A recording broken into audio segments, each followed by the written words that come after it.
I push back on like this narrative that some have said that it's actually a good thing that he declared because now the Jets can just focus in other ways. And whether you like Dante Moore or not, like remove that, whether you like him or not from the conversation. He was going to be the number 2 overall pick or something like that. And so you have value at the number 2 overall pick for another team that wants a quarterback, and you just removed all value. And so now the best options are defensive ends, a linebacker / edge, maybe a safety or an offensive lineman. Like, it's not like, there's not a lot of game-changing prospects in this draft. And not to say that Dante Moore was, but like if you don't like him, then okay, he's in the draft. We can go and get some draft value.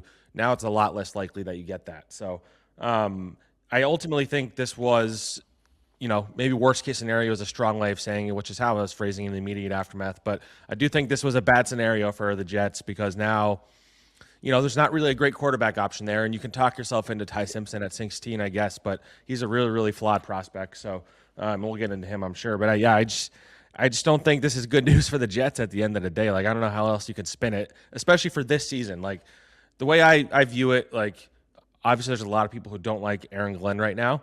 I look at this as for the people who do support Aaron Glenn and want him to be the coach and want him to succeed, this is bad for him and this is bad for Darren Muji because this year your quarterback options are not exciting. No matter if you're getting Ty Simpson, Trinidad Chambliss, you're signing Kirk Cousins or Malik Willis, like none of these are perfect options. Like none of these guys you want to point to and be like, he's my starter for 17 games, so we might win some games.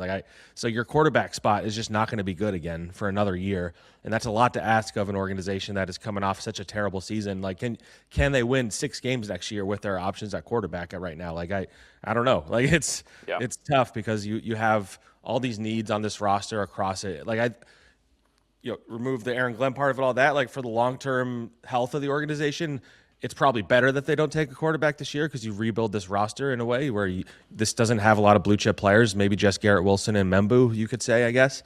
They don't really have blue-chip talent anywhere on this roster. So rebuilding the roster for the future is great, but the reality of the NFL is Aaron Glenn and Muji might be doing that for the next head coach and GM.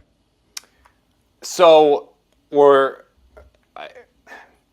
let me explain the Jets' standpoint on this from this isn't the worst case scenario, because we talked to a couple people over within the building after Moore declared, and it was like, hey, are you freaking out, or and maybe this is like just trying to have the glass half full approach from them, but their thought process with it was, look, they didn't say this directly, but it's very clear that Moore would have been the number 2 overall pick. The Jets were 99.9% going to take him 2nd overall.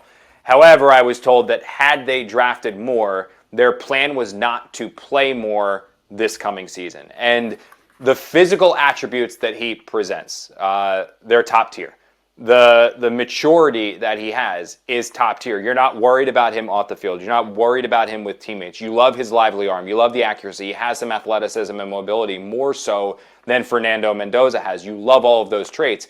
But the one thing that any scout or any talent evaluator will tell you, amateur or professional working for a team, is that this guy needed reps. He needed time to learn. He needed time to grow. That's if he were to go back to Oregon like he is, or if a team were to draft him. So the Jets' plan, had they selected Moore, was to have him sit, watch, and learn this season. Essentially what the Giants did with Jackson Dart, because that was the Giants' thing with Jackson Dart, and what the book was on Jackson Dart coming into the draft was let him sit, watch, and learn. With Dart, he just happened to pick up the NFL game a lot faster than was expected, so they turned to him a lot earlier. If that happened with Moore, they would have done the same thing, but the plan was to have him sit and watch. So now it's like, well, we weren't going to play him this year anyway. Now we're not. So what we can now do is take all of those draft picks that we've worked to accumulate by stinking and improving our own stock, but then also by trading Quinnen Williams and by trading Sauce Gardner, and we can use it to continue to round out this roster. So when we do go and draft our quarterback, we'll be putting him into a situation that's even better than the situation we have right now. We'll fix up the defense to keep games to 1 possession.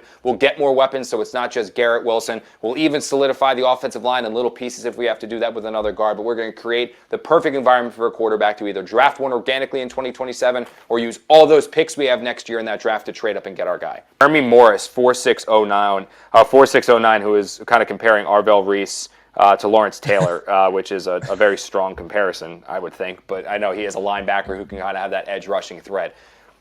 What would you think about, and we'll touch upon quickly the idea of Simpson going to the Jets with their second first round pick from the Colts. But at number 2 overall, I kind of like the kid from Miami, the defensive end from Miami, or Reese. Like I think that's a good selection there at number 2, because the one thing we did learn a bit this year, and you can blame the Achilles with Jermaine, but I think Jermaine and Will McDonald are in a better situation where they're rotating at one defensive end spot, and then you have a legitimate force staple on the other defensive end, or just having a rotation of the 3 guys going in and out to keep everyone fresh. But they need another pass rusher there. The Jets are like 2nd or 3rd fewest sacks in the NFL this season. Jermaine Johnson had just 3. Will McDonald had 8, 4 of them coming in one game, and I think he only had sacks in 3. Like, they need some game changers on the defensive side of the ball. They do not have that at the moment. I don't think Will's that. Jermaine's not that. They traded Quinnen and Sauce is gone. They need some of those players, and I think whether it's Bain from Miami or you go the route of Reese, I think either one of those would work great for them. I'm curious if you feel differently. No, I don't. I mean, I would throw David Bailey from Texas Tech in the mix. Like his production was insane. He had 19.5 tackles for loss, 14.5 sacks. I don't think he's like a perfect like all around prospect, but he's like just an elite pass rusher, and he dominates his one-on-ones. And like one of those 3 guys, I don't think you can really go wrong. Like I think each have a knock against them, and each have really high potential. You know, Reese is kind of a tweener. I think you need to figure out what you have in him.